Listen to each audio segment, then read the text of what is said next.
Chef, kenapa hidangan ni rasa masin gila? Apa? Tak mungkin. Saya dah ikut resepi biasa. Chef, yang chef ambil tadi tu garam, bukan gula. Kenapalah dengan mata aku ni? Tulisan besar macam ni pun dah nampak sama, hai. Rupanya selaput putih kat mata ni senang je nak bagi cerah balik. Tapi ramai terlambat sedar sampai akhirnya terpaksa naik meja bedah.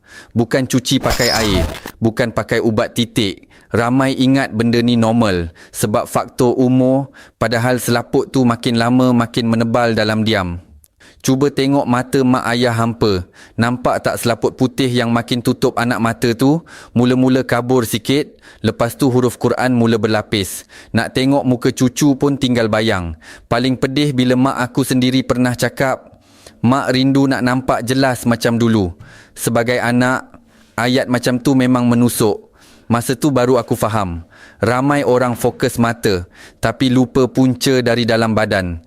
Bila gula dalam darah tinggi lama sangat, darah jadi tak sihat, radang dalam badan meningkat, saraf mata pun makin tertekan, sebab tu penglihatan makin cepat merosot. Jadi aku mula cari ikhtiar dari dalam. Aku jumpa kapsul aman, bukan ubat magic, tapi ikhtiar nutrisi untuk bantu sokong badan dari dalam.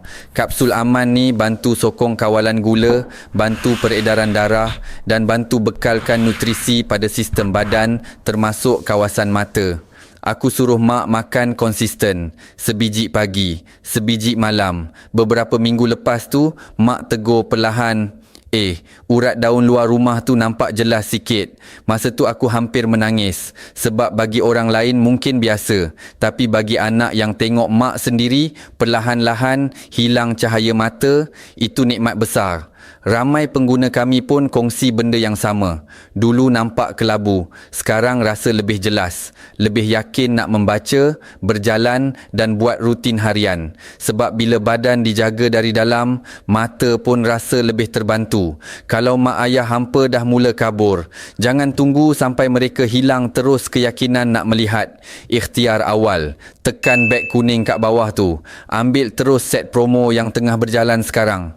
Kadang bukan mata saja yang perlukan perhatian, tapi apa yang berlaku dalam badan selama bertahun-tahun.